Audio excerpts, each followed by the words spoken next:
오늘 주목할 만한 테마 세 가지 살펴볼겠고요. 첫 번째 테마는 지금 반도체 자리합니다. 앞서서 말씀드린 것처럼 엔비디아 실적 발표 기다리고 있었고 받아들였습니다. 이번에는 H22 있고 없고 구분해서 좀 실적이 나왔는데 전반적으로 그래도 나름 선방했다라는 평가가 나오곤 있습니다. 전략들 함께 확인해 보겠고요. 이어서 두 번째 열어보시죠. 두 번째는 신재생 쪽입니다. 앞서서 확인해 보니까 풍력 쪽도 오늘 흐름이 나쁘지 않고요. 태양광 쪽도 봤을 때는 한화솔루션이 3.8% 정도, HD 현대에너지도 2.6%로 강세 보이고 있고요. 국내 정책에 대한 모멘텀 있고 추가적으로 이제 풍력 쪽도 미국에서도 이제 뉴욕 앞바다 프로젝트 다시 한번 시동을 걸고 있기 때문에 긍정적으로 평가해 볼 수 있을지도 고민해 보겠습니다. 마지막 열어볼까요? 마지막은 바이오입니다. 일단 오늘은 나이백이 가장 강하게 움직임을 좀 보입니다. 아무래도 좀 이슈가 있죠. 섬유증 치료제 기술 이전과 관련해서 6천억 원 규모의 기술 이전 계약 체결 소식이 있었고요. 나이백 지금도 상한가에 묶여 있습니다. 더불어서 이제 아스코 관련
같은 경우에는 발열에 대한 이슈가 그랬죠. 작년부터 계속 있어 왔기 때문에 만약 실제 호포에서 블랙 아키텍처로 넘어왔을 때 과연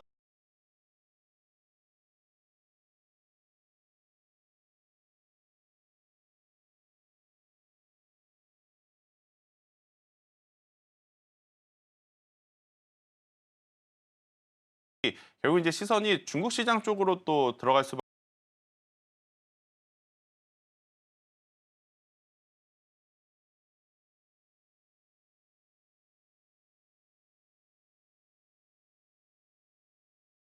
아니라 네. 반도체 쪽에 대한 관심도는 저는 여전히 음. 두셔야 된다라는 생각이 들어요. 엔비디아밖에 없을 것 같고, 근데 SK하이닉스를 보고 있노라면 내는 한미 반도체가 여러 가지 이제 이슈가 많다 보니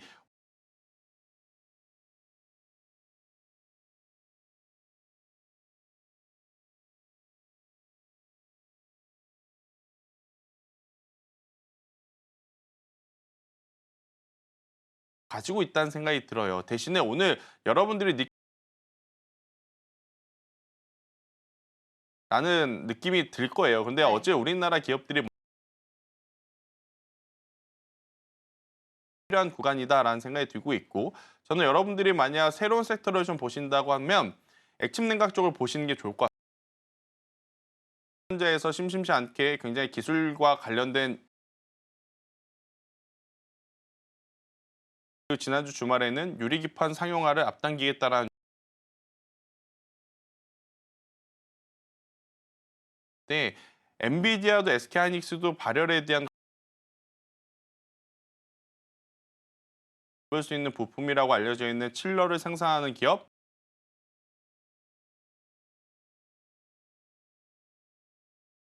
분들도 충분히 한 번 더 관심 있게 보셔야 될 기업. GST뿐만 아니라 한중 NCS라든지 아니면 같은 기업들도 여러분들이 잘 알고 계시겠지만 직접적인 들어가는 부품을 만드는 기업은 GST이기에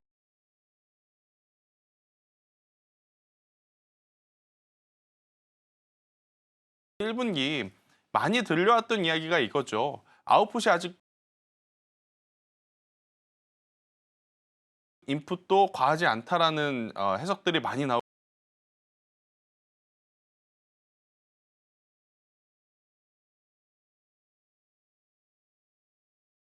GPT라든지 제미나이 쓰시는 분들 주변에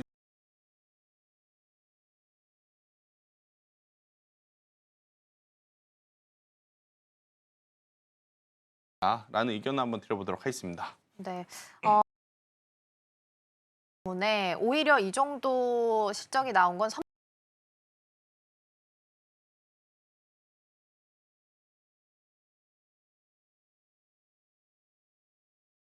액침 냉각 관련해서 말씀을 좀 주셨습니다. AI 인프라 수요 상상 초월이다라는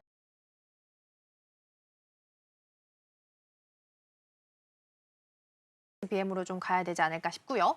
그리고 추가적으로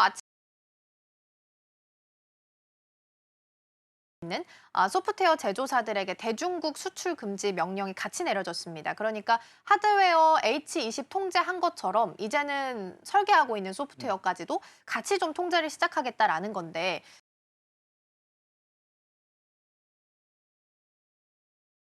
우리가 수혜를 받을 수 있나라는 관점에 대해서는 어떻게 보세요? 어려울 것 같습니다. 왜냐하면 우리나라는 지금 파운드리 쪽이 약하죠. 그러니까 설계 쪽이 뭐 우리나라 안에서 좀 싸움을 붙여보자면 여기저기 강점이 있는 기업들을 세계 시장에 내놓아서 세계 기업들과 비교를 해보면 아직은 좀 모자란 부분들이 많기 때문에 이 뉴스에 따라서 정말 미국이 줄 때 반사 수혜를 실질적으로 받을 수 있을 것이냐 이것은 좀 확인을 해봐야 될 것 같아요. 실제 조선 같은 경우에는 우리나라 기술이 월등히 높다 보니 미국이 중국 규제를 한 부분들이 시간이 지나면 지날수록 수주 잔고에 영향을 주고 있거든요. 그런데 아직까지 반도체 설계 같은 경우에는 우리나라 기업들이 글로벌 다른 더 높은 기술력을 가지고 있다고 좀 보기에는 어렵. 지켜볼 필요는 있다. 하지만 시장 전체에 또 온기는 수 있는 그러한 상황이라서요. 긍정적으로 좀 보시면서 가라는 의견을 드려보도록 하겠습니다. 네. 반도체 관련해서 전반적인 내용 좀 살펴봤고요. 하드웨어에서 소프트웨어까지 트럼프 대통령은 일단은 수출 통제에 대한 이야기 등 꺼내놓고 있습니다.